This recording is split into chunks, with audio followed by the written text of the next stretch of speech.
생활 속 법률 히어로 이승우 변호사의 사건 파일.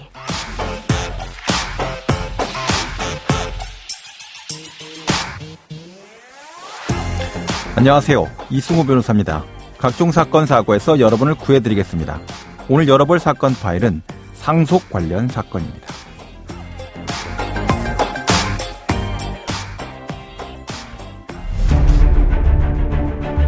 암투병을 한 아버지를 간호한 데다 몇 년 전부터 재산을 관리해 왔다며 유산에서 자신의 기업은 30%를 제외한 뒤 나머지를 나눠야 한다고 주장했습니다.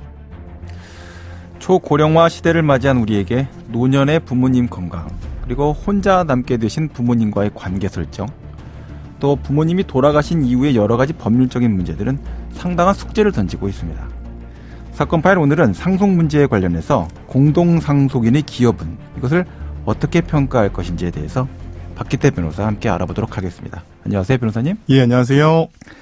자, 바로 사건으로 좀 들어가 볼까요? 어떤 사건을 준비해 오셨습니까? 예, 9명의 자녀가 있는 남자 A씨가 부인 사망하기 전부터 만나온 여자 B씨와 혼인신고를 했습니다. 네네. 그러니까 부부가 된 거죠. 예. 그리고 20년 이상 함께 살았고요. 예. 특히 돌아가시기 전에 5년 정도는 여러 병원에서 치료를 받았는데 B씨는 A씨를 대부분의 기간 동안 간호했다고 합니다. 예. 이제 9명의 원래 있던 자녀들이 A씨 사망 후에 상속재산 분할 청구를 했고요. 네네. 이제 B씨는 상당한 기간 동안 A씨를 돌봤다. 이 이유에서 30%의 기여분을 청구한 그런 사건입니다. 예, 이제 법상에서 표현으로 보면은 이제 B씨는 이제 상속인 중에 한 명이고요. 네. 그렇죠? A씨 돌아가신 분은 이제 피상속인이라 부르는데요. 예. 법적인 개념도 좀 이해를 하셔야 되니까 청취자분들을 위해서 피상속인과 상속인 개념 좀 설명을 한번 해주시죠. 예, 좀 어려우셔서 좀 이렇게 헷갈리시는 경우가 많은데요. 네네. 피가 이제 뭐 이렇게 당하다 이런 뜻이잖아요. 예. 그러니까 상속인은 상속을 받는 사람을 얘기하고, 네네. 피상속인은 재산을 물려줄 사람을 피상속인이라고 부릅니다. 망인으로서 상속 재산을 남겨주신 분이 피상속인이라고 부르고, 맞습니다. 그다음에 상속 재산을 이제 물려받게 되는 사람들을 이제 우리가 상속인이다 이렇게 부르죠. 이제 이 사건의 판결은 어떻게 나왔습니까? 이게 대법원 판례까지 나온 사안입니다. 네네. 제1심, 2심 보면은 피상속인이 병환에 있을 때 B 씨가 간호한 사실은 인정하지만 그거는 배우자로서 통상 기대되는 정도다.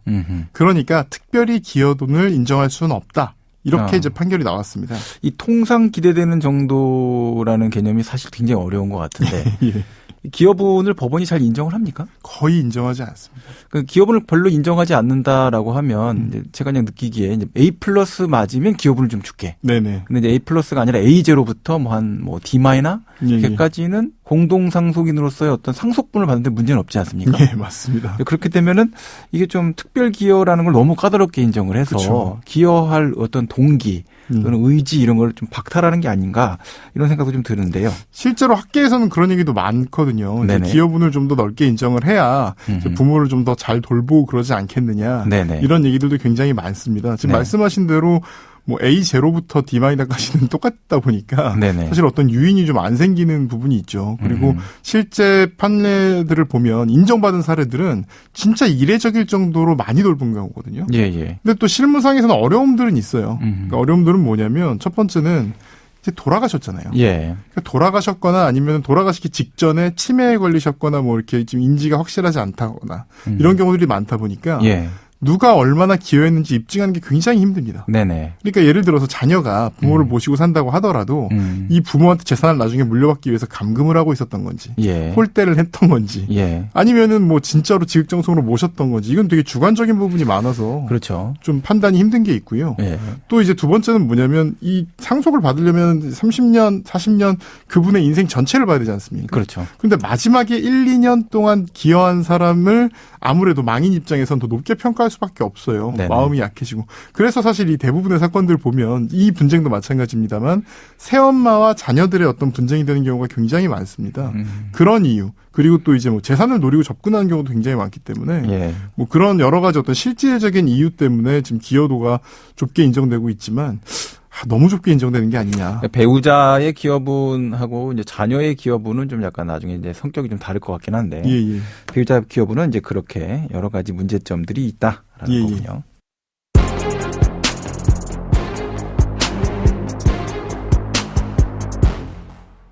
자, 이제 기여분이라는 개념 자체에 대해서 어느 정도 이제 청취자분들도 막연하게나마 이제 이해가 좀 되셨을 것 같긴 한데, 그래도 관련 법률에서 구체적으로 이 기여분 어떻게 정의하고 있는지는 짚어보고 가는 게 좋을 것 같습니다. 어떻게 규정하고 있습니까? 공동상속인 중에 상당한 기간 동거, 간호 그 밖의 방법으로 피상속인을 특별히 부양하거나, 이 부분이 중요합니다. 피상속인의 재산의 유지 또는 증가에 특별히 기여한 자가 있을 때는 이 경우에는 기여분을 주는 겁니다. 네네. 실제로 우리나라에선 배우자의 경우, 자녀의 경우 어떤 경우든 인정하는 사례가 굉장히 적었어요. 예. 근데 요즘에는 하급심에서 점점 기여도를 많이 인정하고 있는 것이 트렌드입니다. 네네.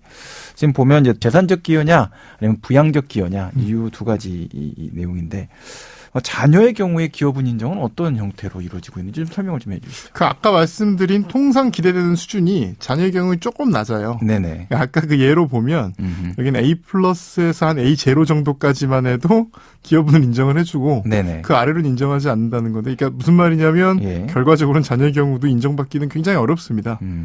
다만 이제 뭐 하급심 판례들을 보면 부모를 한 40년간 부양하면서 이제 용돈도 주고, 예, 부모의 생활비까지 부담하고, 예, 이런 경우는 부양 부분도 있지만 아까 말씀드렸던 재산의 형성 기여에도 분명히 이바지한 부분이 있을 수밖에 없죠. 예. 이런 부분은 인정한 판례가 있고요. 다만 이제 굉장히 이례적이고요. 뭐 치매 불보를 돌봤다 그래서 무조건 기여분 인정이 되는 건 아닙니다. 특히, 예, 이제 부모에게 용돈을 받았다거나 부모의 집에서 오히려 이제 도움을 받는다거나, 예, 이런 경우는 기여분이 인정된 사례가 거의 없는 것으로 알고 있습니다. 최근에 이제 가장 좀 문제가 되는 것이 이 아픈, 예, 또는 치매 이런 것들로 고통받고 있는 부모를, 예, 돌보는 이런 문제와 좀 밀접한 문제가 있는 것 같은데, 돌봄 문제는 어떻게 보고 있습니까?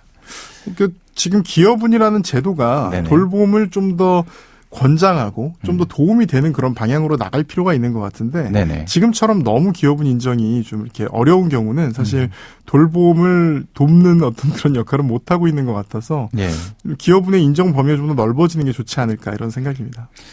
네, 그러면 오늘 사건에 담긴 법적 포인트를 한 줄로 정리하고 다시 돌아오도록 하겠습니다.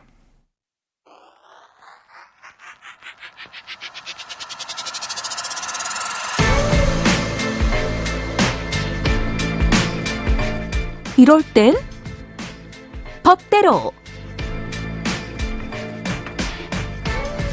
자, 여성가족부는 2001년도에 여성부로 출범을 했는데요. 부의 명칭에서도 확인할 수 있듯이 가족에 앞서서 먼저 여성의 권리를 이제 중요하게 고려하는 부서로 운영이 되고 있습니다. 이 기여분 문제는 이제 바로 이제 가족과 관련된 문제인데요. 학계에서는 부모와 함께 거주하면서 부양하고 있는 자녀에 대해서 적극적인 이익을 부여할 필요가 있다라는 취지로 법이 만들어졌다라고 설명을 하고 있습니다.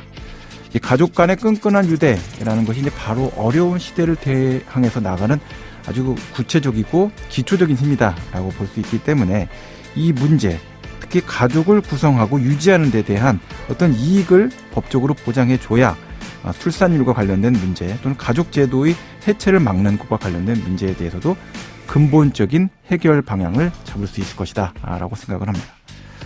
자, 이제 실제 기여분 관련해서 어떤 방식으로 기여분을 산정하는 건지 좀 알아봤으면 좋겠는데요. 이게 기여분이 인정되게 되면 뭐 공동상속분의 증액분을 가산해주는 형태로 이루어지는 겁니까? 아닙니다.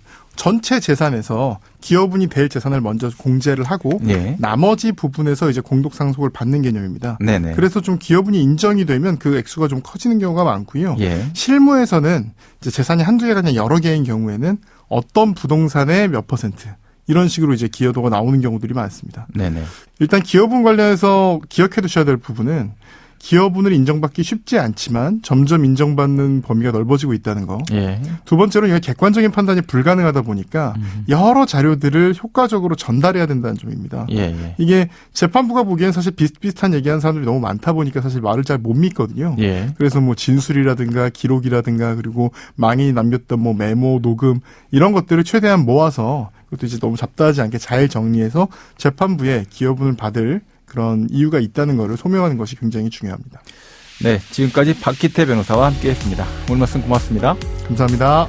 생활 속 법률 히어로 이승우 변호사였습니다. 내일도 사건에서 여러분들을 구해드릴 사건 파일 함께 읽겠습니다.